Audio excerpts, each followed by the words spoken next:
حضرات، مکی دور کے واقعات میں حضرت حمزہ رضی اللہ تعالیٰ عنہ کے ایمان لانے کا واقعہ۔ رسول اللہ صلی اللہ علیہ وسلم کعبے کے قریب حرم کے پاس تھے۔ ابو لہب دوسری طرف سے آیا، آ کر اس نے رسول اللہ صلی اللہ علیہ وسلم کو، اس نامعقول نے بہت برا بھلا اور بہت زیادہ گستاخی کی۔ عبداللہ بن جدعان ایک صاحب ہیں، ان کی باندی نے یہ سب باتیں کھڑی سن لیا۔ رسول اللہ صلی اللہ علیہ وسلم تو بہت اعلیٰ اخلاق کے حامل تھے۔ آپ نے سمجھا کہ جاہلوں کو جواب دینے سے خاموش رہنا بہتر ہے۔ آپ نے ابو لہب کو کچھ نہیں کہا۔ وہ باندی نے جا کر حضرت حمزہ رضی اللہ تعالیٰ جو ابھی تک ایمان نہیں لائے تھے، ان سے کہا آپ شکار کو پھر رہے ہیں اور وہاں آپ کے بھتیجے محمد صلی اللہ علیہ وسلم کو ابو لہب نے بہت برا بھلا کیا۔ تو حضرت حمزہ غصے میں آتے ہیں اور شکار کے لیے جو تیر لے کر نکلے تھے وہی تیر لے کر سیدھا حرم کے پاس آتے، دیکھا تو وہاں ابو لہب اپنے دوست احباب کے ساتھ بیٹھا ہوا تھا۔ آ کر بہت زور سے نیزے سے مارا، جس سے اس کا سر زخمی ہو گیا، لہولہان ہو گیا۔ لوگوں نے بیچ میں بچاؤ کرنا چاہا تو ابو لہب نے کہا کچھ مت کہو، یہ غصے میں۔ اس کے بعد حضرت حمزہ رضی اللہ تعالیٰ عنہ نے کہا تم میرے بھتیجے کو اس طرح برا بھلا کہتے ہو، کان کھول کر سن لو کہ میں ان کو سچا مانتا ہوں اور ان پر میں ان کے لائے ہوئے دین کو اپناتا ہوں۔ سب لوگوں نے کہا کہ کیا کہہ رہے ہو، تم اپنے آبا و اجداد کے دین کو چھوڑ رہے ہو؟ انہوں نے کہا میں چھوڑ رہا ہوں۔ یہ کہہ کر گھر آ جاتے ہیں۔ آنے کے بعد یہ سوچتے ہیں کہ میں نے تو وہاں غصے میں کہہ دیا کہ میں ان پر ایمان لائے، میں کیسے اپنے آبا و اجداد کے دین کو چھوڑ سکتا ہوں؟ تذبذب میں پڑ گئے۔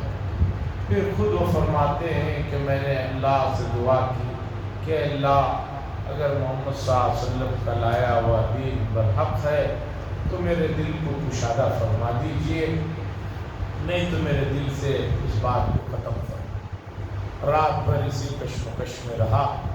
صبح جب اٹھا تو اچانک میرے دل نے کہا کہ رسول اللہ صلی اللہ علیہ وسلم کا لایا ہوا دین ہی صحیح ہے۔ شرع صدر ہو گیا تھا۔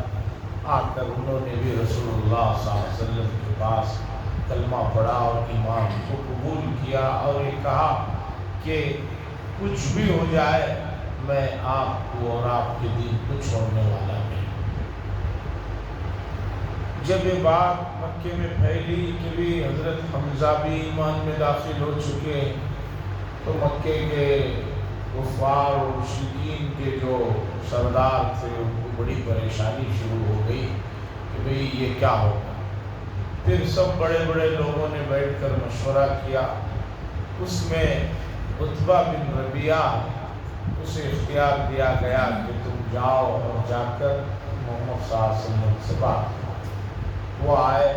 وہ آیا آدمی، آ کر اس نے رسول اللہ صلی اللہ علیہ وسلم سے فرمایا اے میرے بھتیجے، عرب میں اپنے سے چھوٹے اکثر بھتیجے کے لفظ سے محبت سے پکارتے، کہنے لگے اے میرے بھتیجے، میں تمہارے پاس آیا ہوں، دیکھو اگر تم مکے کے سب سے امیر آدمی بننا چاہتے ہو تو ہم اتنی دولت تمہارے پاس جمع کر دیں گے کہ تم سے مکے میں بڑا کوئی مالدار نہیں، اور اگر تم حکومت چاہتے ہو تو ہم تمہیں اپنا امیر تسلیم کریں گے، اور اگر تم شادیاں کرنا چاہتے ہو تو بتاؤ مکے کے جس گھرانے میں بھی تم کہو گے وہ سب گھرانے کی عورتوں سے تمہاری شادی کرا دے، لیکن یہ ہمارے آبا و اجداد کے دین کو برا بھلا مت کرو۔